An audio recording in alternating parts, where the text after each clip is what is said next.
संतों के चरणों का आश्रय ले लीजिए।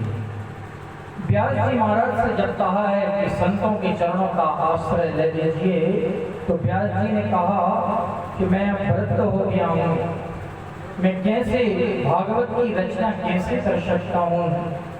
तब कहते हैं कि श्री गणेश भगवान को बुलाया है। ध्यान देना, भागवत महापुराण के पहले 4 श्लोक थे सज्जन, और उसके बाद 4 श्लोकों से 18,000 श्लोक बना दिए व्यास जी महाराज ने। अब तो गणेश भगवान लिखते जा रहे हैं और व्यास जी महाराज बोलते जा रहे हैं। अब व्यास जी महाराज बोलते और गणेश जी बहुत जल्दी लिख देते हैं। व्यास जी ने सोचा गणेश भगवान इतने जल्दी लिख देते, तो वेद व्यास जी महाराज ने ऐसा श्लोक बोला। भागवत के जो श्लोक है बड़े क्लिष्ट हैं, बड़े कठिन हैं, कोई साधारण श्लोक नहीं। अब ऐसा श्लोक बोला तो महाराज गणेश भगवान की भी बुद्धि रुक जाती है। अब जैसे वो समझते हैं श्लोक को, इतने में जो है व्यास जी महाराज फिर से दूसरा श्लोक सोच लेते हैं। इस तरीके से 18,000 श्लोक जो है भागवत में लिखे हैं। श्रीमद् भागवत महापुराण की जब रचना हो जाती है, अब प्रश्न ये हुआ कि भागवत की रचना तो हो गई, लेकिन अब अध्ययन किसको कराया जाए? बोलो राधे राधे। क्योंकि जब तक एक गुरु होते हैं वो सोचते हैं कि हमको सुंदर शिष्य मिले, समझदार शिष्य मिले, और शिष्य की भी इच्छा होती कि हमको जो है एक विद्वान श्रेष्ठ गुरु हमारे जीवन में हमको प्राप्त हो। क्योंकि पानी पियो छान के और गुरु बनाओ जान के। बोलो राधे राधे। तो आज वेद व्यास जी महाराज ने कहा कि ऐसा कौन शिष्य बन सकता है, तो हृदय से आवाज निकली कि ऐसा सिर्फ एक ही बालक हो सकता है, जिसका नाम है सुखदेव। सुखदेव जी महाराज क्योंकि ऐसे श्रेष्ठ थे जो कि परमात्मा में ही मन लगा रहता था। सुखदेव भेजा। लेकिन व्यास जी ने सोचा यदि मैंने अपने बालक को जो है शिक्षा दी तो संसार के लोग सोचेंगे कि एक पिता ने अपने पुत्र को जो है शिक्षा दी। इसलिए जो है जब तक राजा जनक सुखदेव की परीक्षा नहीं लेंगे तब तक मैं इनको अध्ययन नहीं करा सकता हूँ। और सुखदेव जी महाराज को राजा जनक के यहाँ पर परीक्षा लेने के लिए भेजा है, काम क्रोध को जीता है कि नहीं जीता है।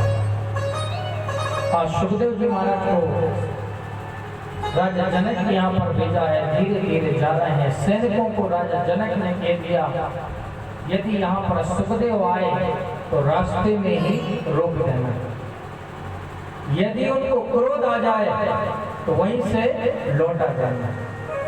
हमको परीक्षा लेनी है सुखदेव। आज सुखदेव जी महाराज आए हैं, राजा जनक के सैनिकों ने रोक दिया है सुखदेव जी महाराज को और कहा कि आप अंदर प्रवेश नहीं कर सकते। सुखदेव जी महाराज का मन तो परमात्मा के चरणों से जुड़ा रहता था, इसलिए उन्होंने सैनिकों की वाणी पर ध्यान ही नहीं दिया। 1 घंटा हुआ है, 2 घंटे हुए हैं, ऐसे 1 दिन व्यतीत हो गया। द्वार पे खड़े हुए हैं। सुखदेव जी महाराज ने कहा कि जाओ सुखदेव के चेहरे पर देख करके आना क्रोध की मुद्रा है कि नहीं। सैनिक दौड़े दौड़े आए और कहा कि महाराज सुखदेव जी महाराज तो मुस्कुरा रहे हैं, जैसी मुद्रा जब वो आए थे वैसी ही मुद्रा है। राजा जनक आश्चर्यचकित हो गए कि सुखदेव कोई साधारण संत नहीं है, आज मैंने इनकी परीक्षा क्यों ले ली।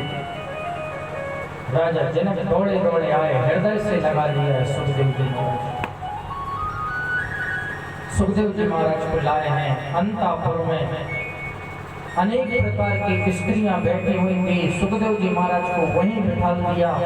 अप्सराएं बैठी हुई थी, लेकिन सुखदेव जी महाराज के काम वासना जागृत नहीं होती है। बोलो राधा राधा। क्योंकि जहां काम तह राम नहीं और जहां राम नहीं काम।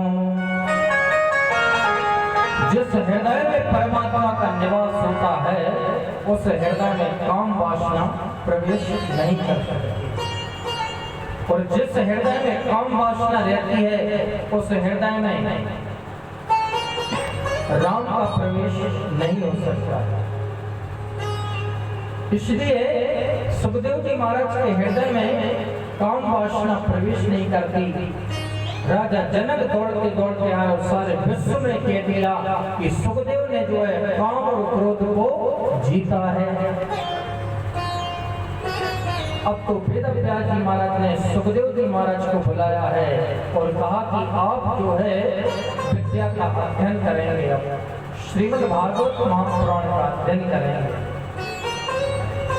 तब कहते हैं कि सुखदेव जी महाराज आए हैं और श्रीमद् भागवत महापुराण का अध्ययन किया है भागवत का और वन की ओर चले गए हैं। तो एक बार सुखदेव जी महाराज की समाधि लग जाती है। तो भागवत के ऐसे श्लोक हैं जिसमें कि अच्छे अच्छे मुनियों की, संतों की समाधि खुल जाती है। सुखदेव जी महाराज बैठे हुए थे, गर्ग संहिता नाम का ग्रंथ है, उसमें एक कथा होती है गर्ग संहिता। सुखदेव जी महाराज समाधि में बैठे थे तो महाराज ऋषियों ने श्लोक बोले, अहो भगीयं स्तनकालिकूटं जिघांसयापायदक्षाभि लेभे गतिं तातृचितां ततोऽन्यं कंबादयाळुं शरणं व्रजेम। अरे आश्चर्य की बात है कि कंस की बहन पूतना परमात्मा को मारने के लिए आई और अपने स्तनों में कालकूट जहर लगा करके आई कि परमात्मा नारायण समाप्त हो जाए। लेकिन मेरे गोविंद ने उसको कौन सी गति दे दी? लेभे गतिम धातृचितां ततोन्यम। परमात्मा को जो गति यशोदा को प्राप्त नहीं हुई थी, वो गति जो है पूतना को भगवान ने प्राप्त कर दी थी। बोलो वृंदावन बिहारी लाल की। तो ऐसे दयालु की कौन जो है शरण में जाना नहीं चाहे। तो सुखदेव जी महाराज ने जैसे ही इस श्लोक को सुना तो समाधि खुल जाती है, नेत्र खुल जाते। लेकिन सुखदेव जी महाराज ने सोचा कि इतना सुंदर स्वरूप है, इतना दयामय है,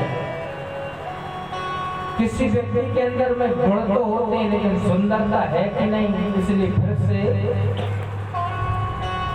नेत्र बंद कर दिए।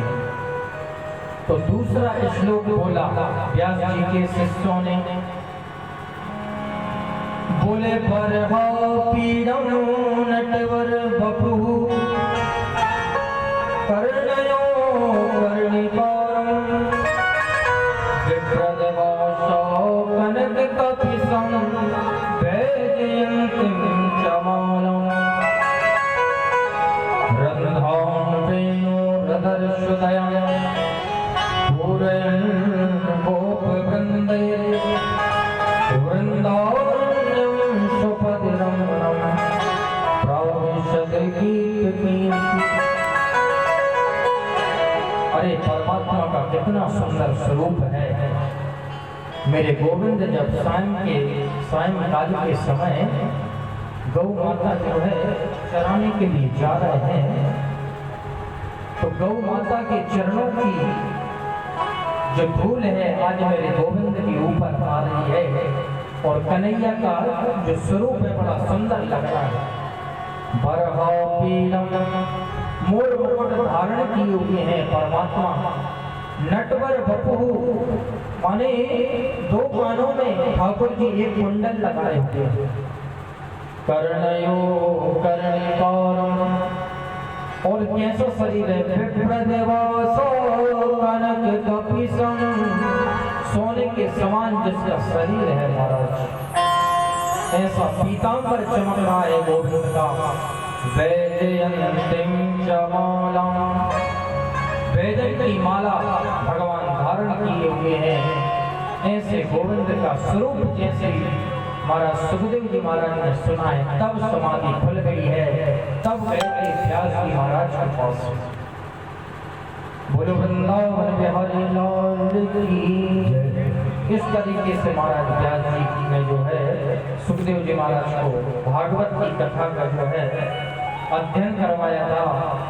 तब जो है सुखदेव जी महाराज ने राजा परीक्षित को जब श्राप लग गया था, और ऐसी कथा सुनाई है राजा परीक्षित का जो है मोक्ष हो जाता है। राजा परीक्षित को श्राप कैसे लगा? ऋषियों ने प्रश्न कर दिया कि महाराज ये राजा परीक्षित कौन है, सुनने की बड़ी इच्छा। आइए राजा परीक्षित की जन्म की कथा में प्रवेश करने से पहले एक छोटा सा भजन हमारे ब्रजेश जी के द्वारा श्रवण करेंगे, उसके बाद आगे की कथा में प्रवेश करेंगे।